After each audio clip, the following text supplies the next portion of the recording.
Well, it was bound to happen sooner than later, and finally I have begun exploring the vastness of sound design. Don't get me wrong, I have more samples and sounds in my library than I could ever use, but creating your own is quite fun and interesting. So I started toying with Monarch from Native Instruments, and at a certain point, I got a sound that caught my attention. A kind of beating, pulsating bass that seemed interesting. I kept working on it for a while, and even if it is far from done, and I don't know if I will ever use it on a track, I thought it could be cool to show you how I build it. Full disclaimer, I am a complete newbie in sound design. So if you have any minimum knowledge of the topic, probably this video is not for you. But if you are like me, just starting, then perhaps you could find something in it. Okay, let me show you first what this bass sounds like.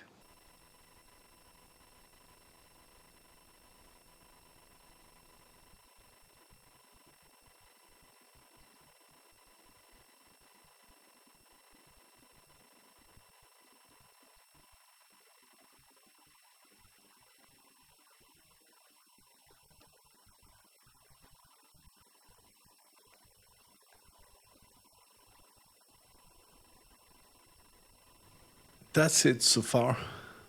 Uh, just let me unmute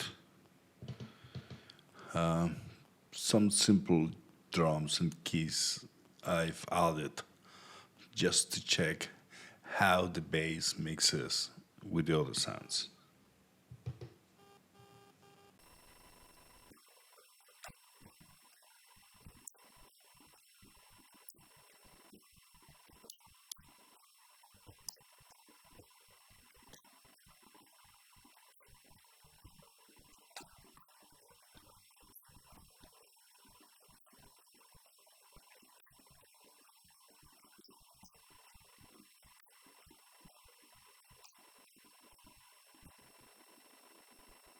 If we take a look at the first slot of the first group, we can see I have a virtual instrument, Monarch itself, and I also have a plugin from Voxengo called Span, which we will talk about later. Just beware that Monarch is built on top of Reactor, a sort of synthesizer creation platform, also from Native Instruments. So, depending on your DAW and how you browse your instruments, Monarch might not show up where you expect it. For example, let me select an empty slot in this same group.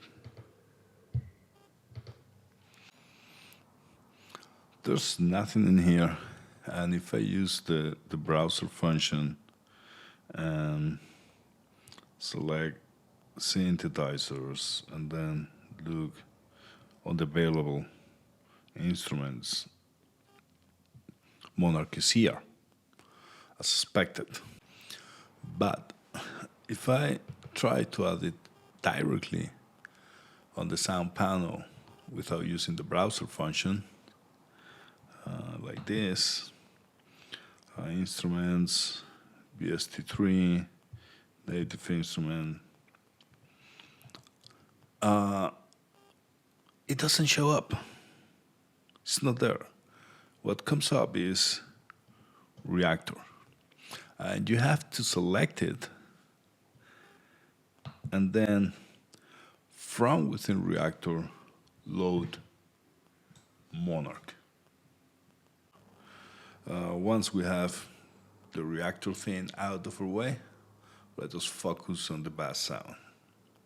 First, I will clear the slot we just used on the example. There it is. And open Monark itself.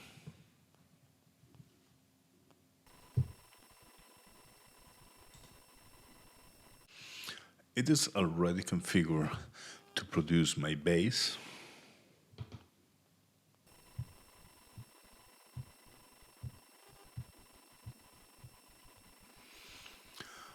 But I want to reset it to its factory configuration without, and this is quite important, losing whatever I have already done. Here is where the log feature of Maschine comes pretty handy.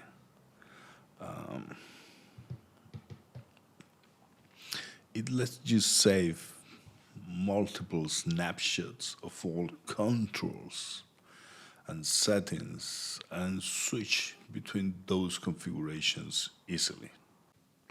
Let's reset Monarch to its initial state.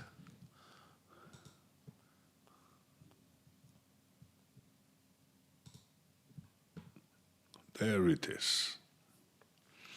And save it to a different snapshot. Now I can switch between my configuration and the default one quite easily. I will do it again.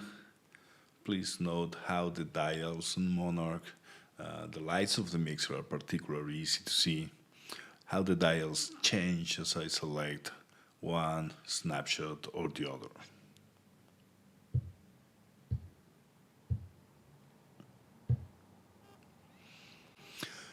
Having my initial configuration safe in a snapshot, let's build the sound I showed you at the beginning of the session.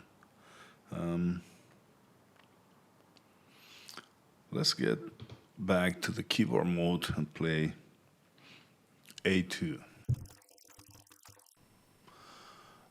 Quite different, isn't it? Let me play the original one for comparison in case you have forgotten.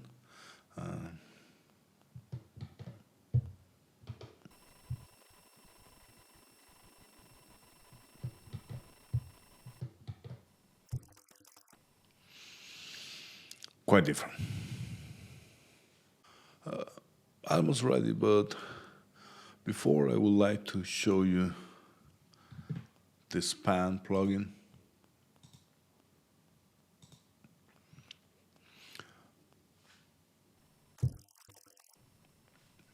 As you can see, it plots a spectrum of the sound.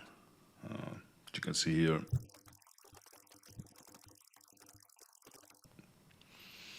The first heel on the graph represents the fundamental frequency or tone.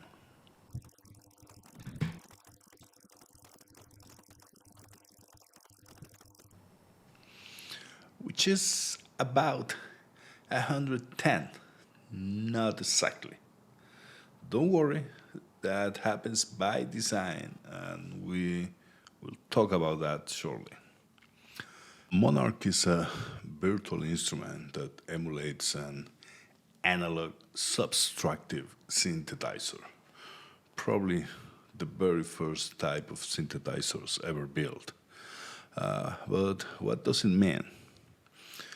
Well, going backwards, a subtractive synthesizer works by creating an initial very complex sound, generally through one or more oscillators, and then using filters and envelopes to carve out and remove some of the initial complexity to get the sound you were looking for.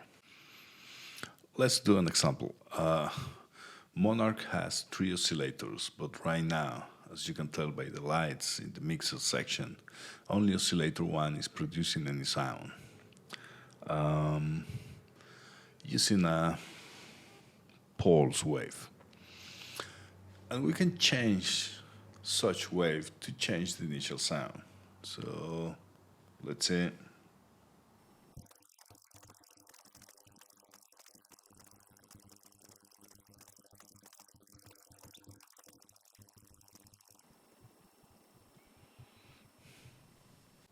right now we have selected the simplest wave available in Monarch, the triangle, which generates odd harmonics whose amplitudes descend quite fast.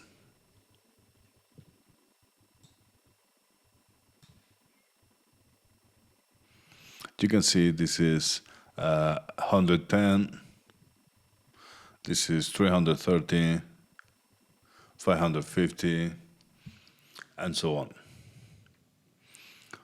Triangle is not really the simplest wave available. The simplest wave is the sine, which generates only the fundamental, no harmonics at all. Honestly, for subtractive synthesizers, which rely on a complex initial sounds, the sine wave is mostly useless. But let's try to get one, just for the sake of the example. We will start with the triangle wave, not too complex and quite close to the sine wave, and then use the filter section to remove all harmonics until we end up with just the fundamental frequency. The Cutt-Off dial controls a low-pass filter, which removes frequencies above the cutoff and lets go through any frequency below the cutoff. Just check the span plot while I lower the cutoff, and you will see how the wave loses the high frequency part. Let me get this full.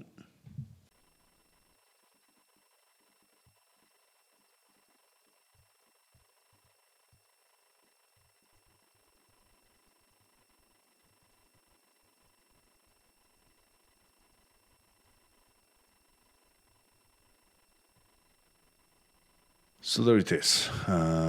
Not a perfect sine, but close enough.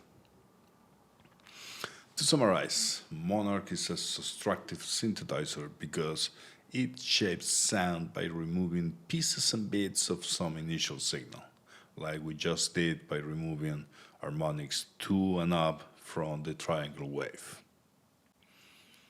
But we also said it was analog, and that means it emulates the original hardware synthesizers like the Prophet 5, the Roland 160, built well before the computer age with analog oscillators, calibrated to generate different pitches based on the voltage they were fed in.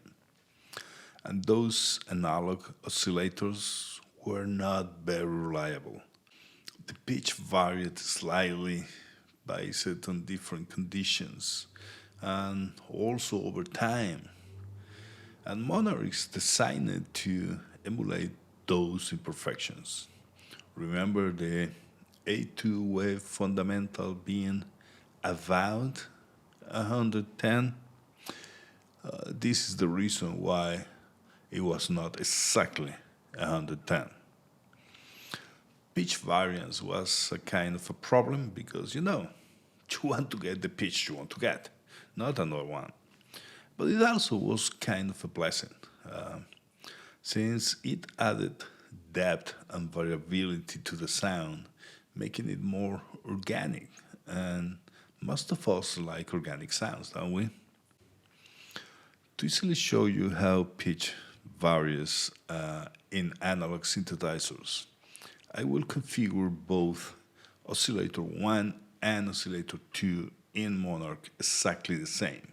If those oscillators were not emulating their analog equivalents, you will expect both waves to be perfectly synchronized and actually add up to produce just the same wave but with twice the amplitude.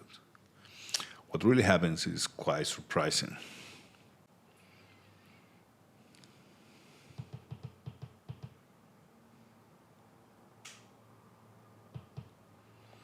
I will configure now Oscillator 2 exactly the same as Oscillator 1. To be on 10 triangle 32, and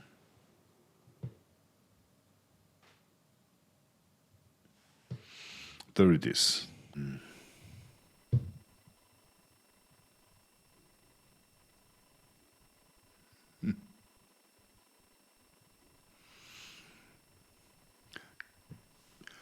Cool, right?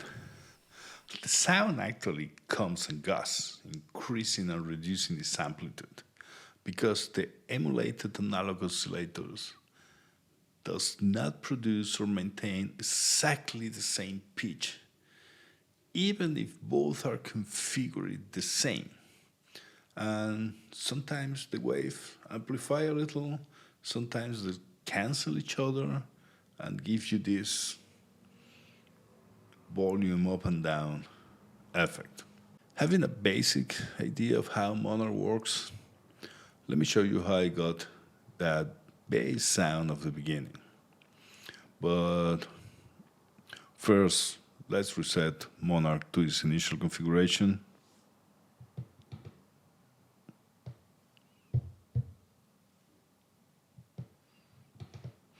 There you are. This snapshot thing is quite useful. I was looking for a bass sound, which were very popular with these synthesizers. So I lowered the octave selector in the tuning section from +1 to 0.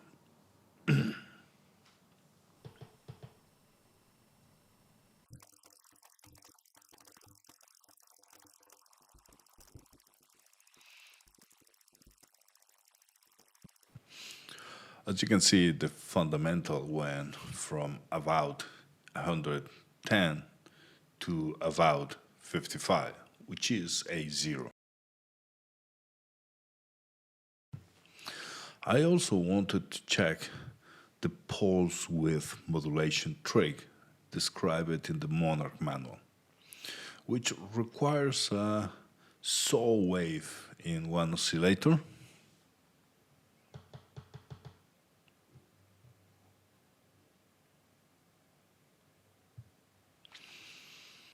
there it is,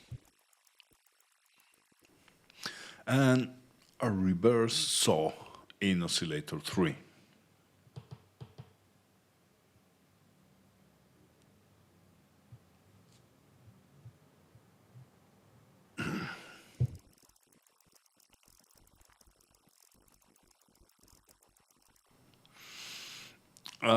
As you can see, it's a kind of pulsating sound. Oscillator 3 in Monarch is kind of special.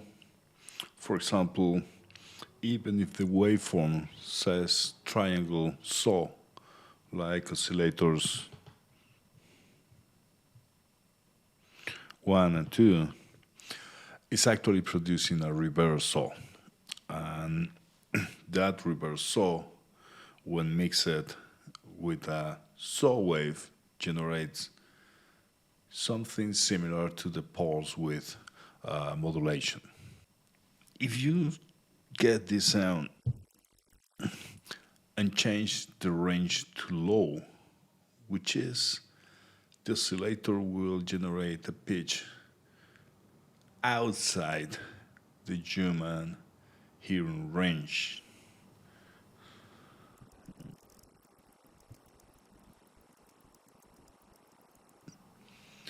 You get a sort of percussive sound, and that's what got my attention.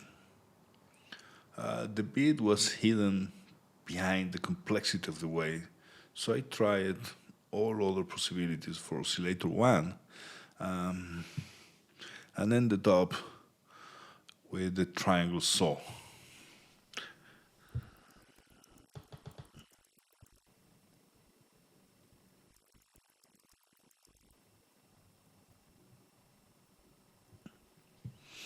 And also, I wanted to reduce oscillator 1 volume, so the effect of the oscillator 3 was was more evident.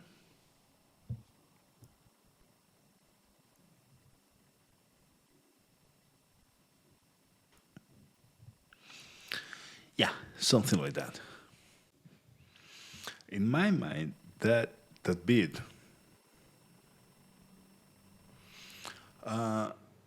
should match the tempo of the track, which now is 144 BPM. Simple math tells us that for 144 BPM, frequency should be 2.4. Let's see.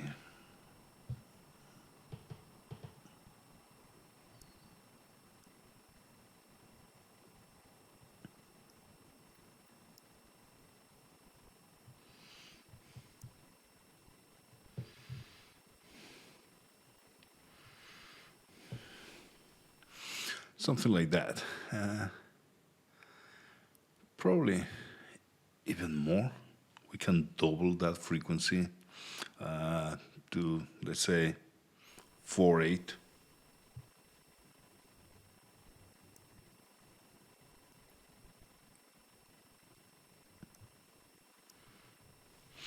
There it is. That's the frequency I was using in the original sound. Remember I said Oscillator 3 was special in Monarch? It has a few different things. One of it is that it can work as a modulator for both the filter and the amp envelope. So let's try to do that.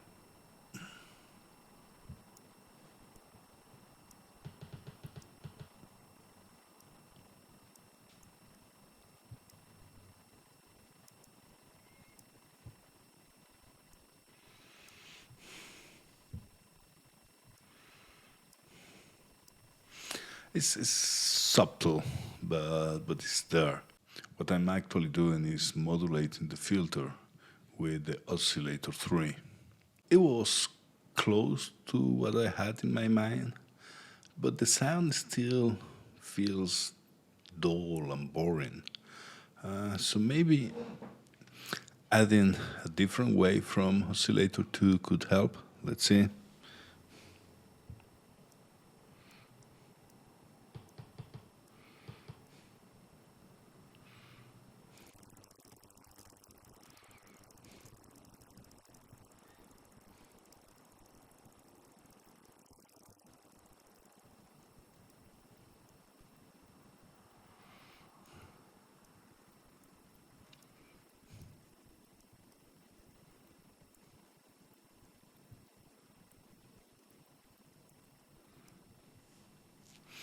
Probably something like that, and perhaps add in some noise.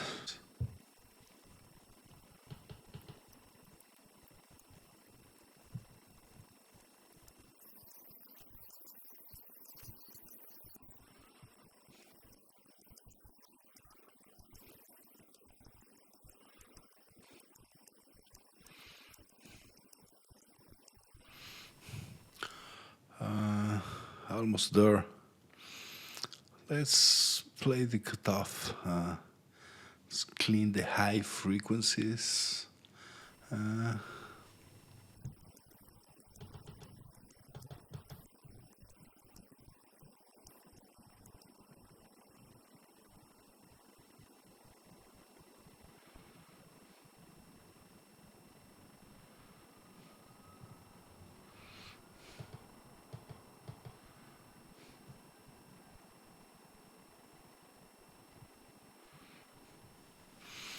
More like that. Perhaps adjust the resonance of the filter. The resonance basically amplifies frequencies around the cutoff frequency. Let's see.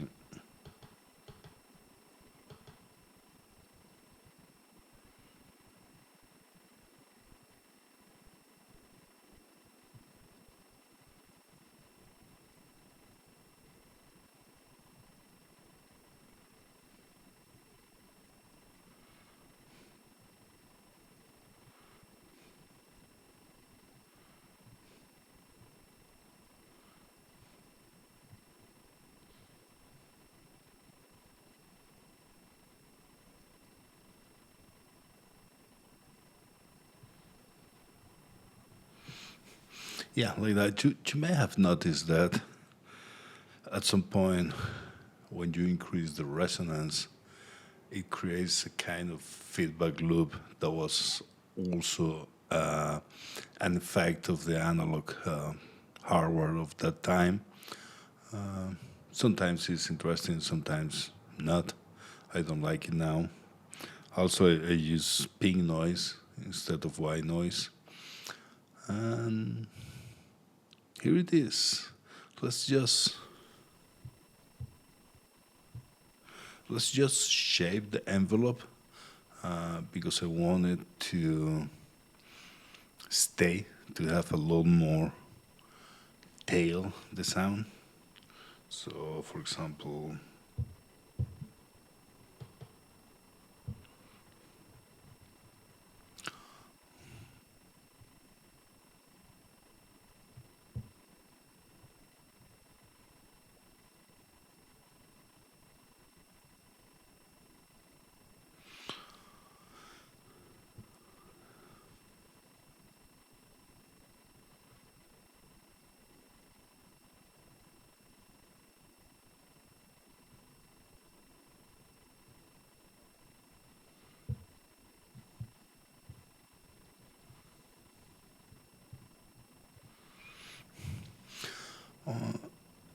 you may notice that the envelope in Monarch only has attack, decay, and sustain. It's an ADS envelope, not the typical ADSR, which is attack, decay, sustain, and release. So Monarch doesn't have a control for the release time in the envelope, but it has a little trick where you can actually use the decay as also the release time. So let's do it like this.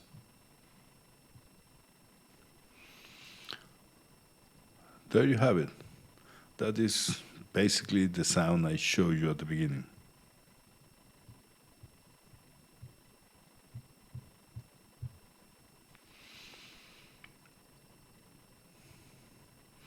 And one of the things I like it is that you can play with the cutoff to open and close the sound like you heard in the initial pattern. Let's do that.